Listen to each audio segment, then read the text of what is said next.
P4 కార్యక్రమానికి సంబంధించి క్రమక్రమంగా ఆ P4 కార్యక్రమం అనేది ప్రజలకు అర్థమయ్యేలాగా ఒక రూపాంతరం చెందుతుందా? ఎందుకంటే రాష్ట్ర స్థాయి దగ్గర నుంచి గ్రామ స్థాయి వరకు సొసైటీలు ఏర్పాటు చేస్తున్నారు. రాష్ట్ర స్థాయిలో ఆ సొసైటీకి సంబంధించి చైర్మన్‌గా ముఖ్యమంత్రి చంద్రబాబు నాయుడు గారు, అలాగే డిప్యూటీ సీఎం పవన్ కళ్యాణ్ గారు కూడా ఉంటున్నారు. ఇక జిల్లా స్థాయిలో ఆ జిల్లాకు సంబంధించిన మంత్రి, అలాగే కలెక్టర్లు. అయితే ఇక్కడ ప్రధానంగా నిన్న నేరుగా చంద్రబాబు నాయుడు గారు చెప్పింది జిల్లా కలెక్టర్లకు దీనికి సంబంధించి ప్రత్యేక ఆదేశాలు జారీ చేశారు.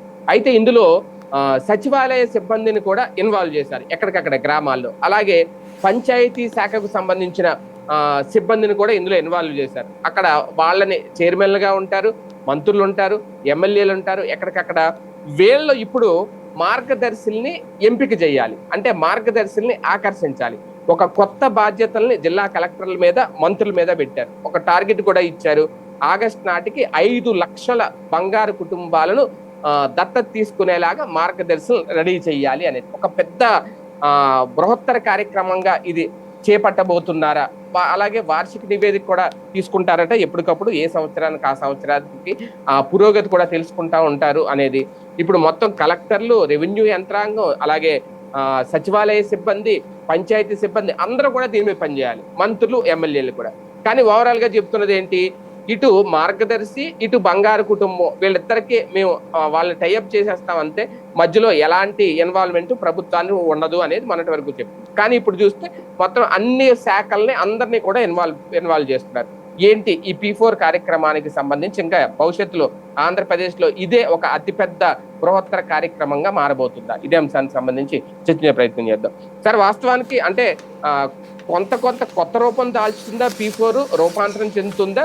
లేదు అంటే ఇది చివరికి ఎటో వెళ్లే అవకాశం కనిపిస్తుందా? ఒక సొసైటీ కూడా ఏర్పాటు చేయడం, దీనికి సంబంధించి కలెక్టర్లను కూడా ఇందులో ఇన్వాల్వ్ చేయడం, వాళ్ళనే ఒక అతిపెద్ద బాధ్యత వాళ్ళ భుజాన్ని పెట్టడం ఎలా చూడాలి? అందుకు కాన్సెప్ట్ నడవనియండి, ఏదో ఒకటి కాస్త మంచి అన్న జరుగుతుంది అనుకుందాం. సూపర్ 6 అనేది మర్చిపోవడానికి ఈ పదం పదే పదే వాడుతున్నారు. సూపర్ 6లో ఉన్నటువంటి ప్రతి ఇంటికి డబ్బులు అది ప్రభుత్వం ఇవ్వడం మానేసి జనాలు ఎవరైనా డబ్బులు ఉన్న వాళ్ళని మీరు ఇవ్వండి అని చెప్పి ప్రెషర్ చేస్తారనమాట. అంతే. ఇప్పుడు వ్యాపారస్తులు, పారిశ్రామికవేత్తలు వీళ్ళందరినీ మీరు ఇది చెయ్యండి అని ప్రెషర్ చేస్తారు. ఇదివరకు జన్మభూమిల పేరుతో నడిచేది. అప్పుడు ఎవరినైనా ఉదారంగా విరాళాలు ఇచ్చేవాళ్ళని చూసేవాళ్ళు. అవును. ఇప్పుడు అట్లా కాకుండా ఈ కలెక్టర్లు వీళ్ళందరూ ఇన్వాల్వ్ అయినప్పుడు ఏమవుతుంది? ఆటోమేటిక్గా ఆ ఏరియాలో ధనవంతులు ఎవరో లెక్కగట్టి మీరు ఒక ఇద్దరికి సాయం చేయాలంటే ఏం సాయం చేస్తారు? ఇప్పుడు ఫస్ట్ బేసిక్గా అసలు ఏం కావాలని కోరుకుంటున్నారు వీళ్ళు అన్నది ఒక క్లారిటీ లేదు కదా. వాళ్ళు ధనవంతులు అయిపోవాలంటే ఎట్లాగా? ఇప్పుడు ఫర్ ఎగ్జాంపుల్ ఒక రైతు కూలీ పని చేస్తున్నది, వాళ్ళు అర్జెంటుగా ధనవంతులు ఎట్ట అవుతారు? వాళ్ళకి ఒక 2 ఎకరాలు పొలం కొని పెడితే ధనవంతులు అవుతారు. కొని పెడుతుందా? ఎవరినో కొని పెడతారు అట్లాగా? లేదా వాళ్ళకి పని ఇవ్వడం. ఆల్రెడీ అది ధనవంతుడు ఎందుకు చేస్తాడు పని? ఆ స్థలం యజమాని ఇస్తాడు, పొలం యజమాని. దానికి మధ్యలో ప్రభుత్వానికి ఏం సంబంధం? పని చేయడానికి వెళ్తే అసలు గొడవే ఉంది. పని చేయడానికి పంపించేటట్టయితే కానీ ప్రభుత్వం ఏం చేస్తుంది? అందులో మార్గదర్శి ఎందుకు, బంగారు కుటుంబం ఎందుకు? ఇప్పుడు చదువుకోవడానికి గవర్నమెంట్ స్కూల్ ఉంది కదా ఇప్పుడు. లేదా నువ్వే తల్లికి వందనం ఇస్తానంటున్నావు కదా, ఇంకా వాళ్ళకి చదివించడానికి నీకేం బాధ? ఆల్రెడీ జరిగిపోతుంది కదా. తర్వాత విద్యా దీవెన కిందనో లేకపోతే ఏదో ఫీజు రియంబర్స్మెంట్ ఇస్తానంటున్నావు కదా నువ్వు. డిగ్రీలో ఇంటర్మీడియట్ చదువుకోవడానికి ఇబ్బంది అనుకుంటే పీజీకి కూడా ఇస్తానని నువ్వే చెప్తావు కదా. ఇంకా చదివించడానికి మార్గదర్శికి ఏం సంబంధం? ఇక వాళ్ళ జీవితం, వాళ్ళు ఒక పరిశ్రమ పెట్టాలనుకున్నాడు. ఇప్పుడు ఒక అతను ఫర్ ఎగ్జాంపుల్ ఒక మహిళ ఇస్తరాకులు కుట్టుకునేటటువంటి పని వచ్చామకి చిన్న ఇండస్ట్రీ పెట్టాలి. ఇస్తరాకులు కుట్టుకునేటటువంటి ఇండస్ట్రీ పెట్టాలి అంటే ఆ ఎక్విప్మెంట్ అదంతా కలిపి ఒక 5 లక్షలు 10 లక్షలు అవుతుంది.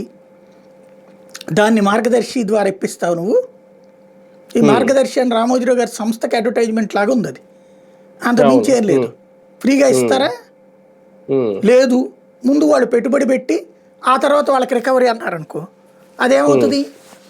వ్యాపారం పెట్టుబడి అవుతుంది. మామూలుగా అలాంటివి పెట్టుకోవడానికి కేంద్ర ప్రభుత్వం ఆల్రెడీ ముద్రా లోన్లను ఇస్తుంది కదా. ఇప్పుడు ఆయన మాట్లాడారు మోడీ గారు, 33 లక్షల కోట్లు ఇచ్చారట 10 ఏళ్లలో. రూపాయి కాదు, 2 కాదు, 33 లక్షల కోట్లు. ఒక తెలుగు అమ్మాయి కూడా మాట్లాడింది. 2 లక్షల రూపాయలు ముందు కెనడా బ్యాంక్ వాళ్ళు 15 రోజులు 20 రోజులు జ్యూస్ సంబంధించి ట్రైనింగ్ ఇచ్చారట, జ్యూస్ చేయడం. ఇది తర్వాత బిగిన్ చేస్తే ఇప్పుడు అదే సంస్థ 9.5 లక్షలు 9,90,000 లోన్ ఇచ్చిందట.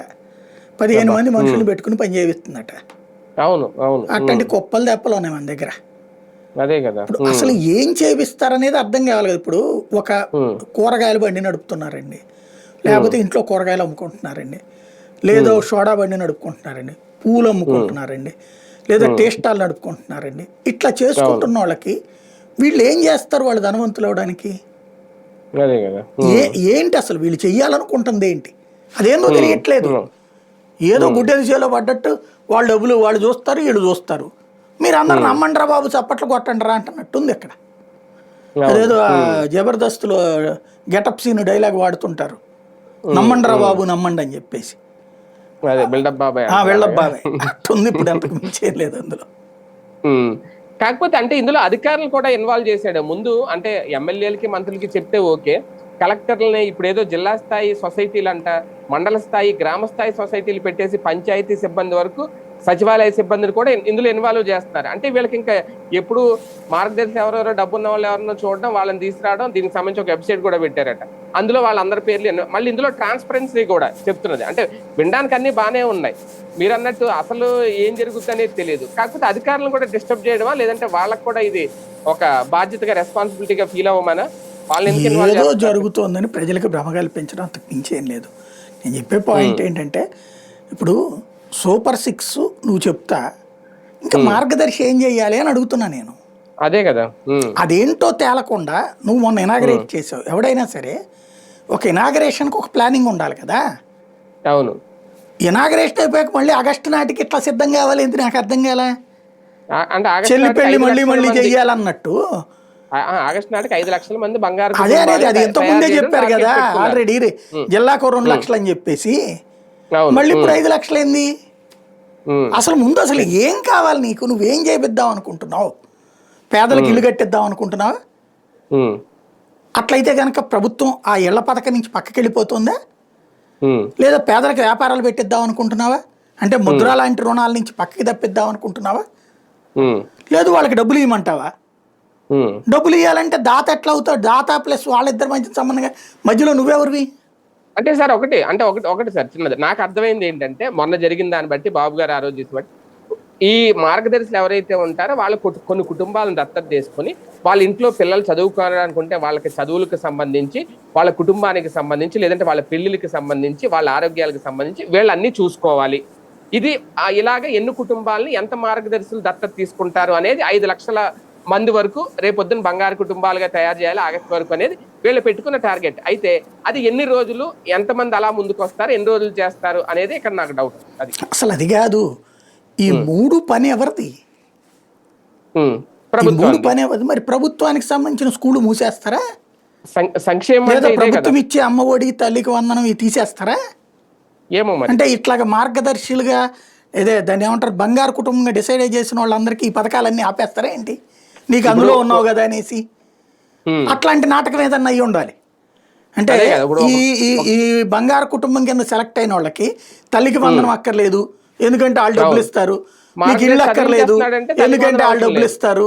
మీకు వైద్యానికి సంబంధించి ఆరోగ్యశ్రీ అక్కర్లేదు, ఎందుకంటే వాళ్ళు డబ్బులు ఇస్తారు అని చెప్పి ఏమైనా చేస్తానట్ట ఏమో మేబీ భవిష్యత్తు. లేదా ఆ పథకాలన్నీ తీసేయడానికి ముందస్తు వ్యూహం ఇది. ఇప్పుడు ఇదివరకు కార్పొరేట్ విద్యా సంస్థలు రాబోతున్నాయి, కార్పొరేట్ ఆసుపత్రులు రాబోతున్నాయి, ఇవి వస్తే అసలు మీ జీవితాలు ఇక తిరగబడిపోయినట్టే, అద్భుతం వచ్చినట్టే అని చెప్పారు. ఫైనల్ ఏమైపోయింది? అవి వచ్చాక రాజశేఖర్ రెడ్డి వచ్చేదాకా చచ్చారు జనం. ఎందుకని? గవర్నమెంట్ స్కూళ్ళు పతనం అయిపోయినాయి, గవర్నమెంట్ హాస్పిటల్ పతనం అయిపోయినాయి, ఎక్కడికి వెళ్ళాలో తెలియదు, ఎక్కడ చదివించుకోవాలో తెలియదు. వీటి వల్ల ఈటిట్లో చదివించాలంటే లక్షల రూపాయలు డబ్బులు కట్టలేక ఎదురుకుండా చూస్తా ఏడ్చుకోవాల్సిన పరిస్థితి అయింది. రాజశేఖర్ రెడ్డి వచ్చి మళ్ళీ ఫీజు రియంబర్స్మెంట్, ఆరోగ్యశ్రీ పెట్టాక అప్పుడు వాళ్ళకి ధైర్యం వచ్చింది. ఈ మధ్యలో ఎంతమంది డ్రాప్ అవుట్స్, ఎంతమంది రోగాల బారిన పడి చచ్చిపోయినటువంటి వాళ్ళు. పాదయాత్రలు అదే కదా అడిగింది, అందుకనే కదా ఆ పథకాలు తెచ్చింది. అట్లాగే ఇప్పుడేంటి మళ్ళీ అట్లాగే మనం ఆ రోజున విద్య అట్లాగే వైద్య వ్యవస్థలని కమర్షియలైజ్ చేసాం ఆ పేరుతో. మీ బతుకులు బాగుపడతాయి అన్న పేరుతో వాళ్ళ బ్రతుకులలో చిచ్చు పెట్టాం. ప్రభుత్వ బాధ్యత నుంచి తప్పుకుని ఇవాళ రోజున వాళ్ళు సంపాదించుకుంటే తప్పించి బతకలేని కర్మ పట్టించాం. సాధారణంగా ఇదివరకటి రోజుల్లో ఇప్పుడు నా మొట్టమొదటి మేము గుడివాడలో ఉన్నటువంటి సందర్భంలో 350 రూపాయలు జీతం మా నాన్నకి. నా డిగ్రీ టైంకి ఆయనకి 1200 రూపాయలు. అంటే నా 4th క్లాస్ ఎక్కడ, డిగ్రీ ఎక్కడ? అన్ని సంవత్సరాల పాటు మేము ఆ డబ్బులతో బతకగలిగాం 50-100 జీతంతో. ఎందుకని? ప్రభుత్వ పాఠశాలలు, ప్రభుత్వ ఆసుపత్రుల జీవితాలు కాబట్టి. అదే ఇవైతే ఎట్లుండేది ఇవాళ పరిస్థితి అయితే? ఏం చేయాల్సి ఉండేది జీవితం? ఎంత దారుణమైనటువంటి పరిస్థితి. ఇవాళ తలుచుకుంటే వణుకొస్తుంది. ఇవాళ మనం 1,00,000 రూపాయలు పెట్టా మామూలు లైఫ్ కూడా లీడ్ చేయలేని పరిస్థితుల్లో ఉంటున్నామే. అంతే కదా. ఇవాళ విద్యా వైద్యం అనేటటువంటిది పూర్తిగా ప్రైవేటీకరణ అయిపోయింది. గవర్నమెంట్ స్కూళ్ళు అంటే కేవలం నామమాత్రంగా మిగిలినాయి, గవర్నమెంట్ హాస్పిటల్ అంటే నామమాత్రంగా మిగులుతున్నాయి. అద్భుతమైన సర్వీసెస్ ఉన్న వాటి మీద దురభిప్రాయం కలిగించేసాం. వాటిట్లో మెరుగైనటువంటి విధంగా సర్వీస్ డెవలప్ చేయలేకపోతున్నాం. కానీ నరేంద్ర మోడీని చూసి సిగ్గు తెచ్చుకోవాలి కదా మనం.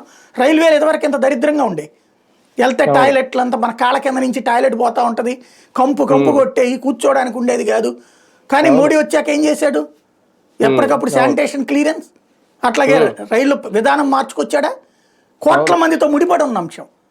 అట్లాగే ఎందుకని ఆయన ఆయుష్మాన్ భారత్ తీసుకొచ్చి పెట్టింది? ఇప్పుడు నీకు చేత కాకపోతే ఆయుష్మాన్ భారత్ వదిలిపెట్టు. ఆయన ఎవరో మార్గదర్శి వచ్చి చూపించేది ఏంది? నాకు అర్థం కాలా.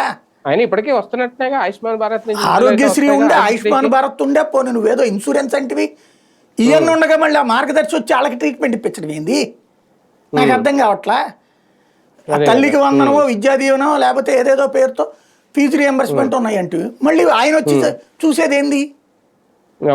ఇవన్నీ వాళ్ళు చేసేటప్పుడు ఇంక నువ్వేం చేస్తున్నట్టు అంటే ముందు వీళ్ళకి ఇట్లా అలవాటు చేసి అబ్బో అసలు జనాలు భారీగా ఉన్నారు కాబట్టి ఇంక అవసరం లేదు మనం అని చెప్పేసి ప్రభుత్వం తప్పుకుంటుందా పక్కకి నిదానంగా, నిశ్శబ్దంగా?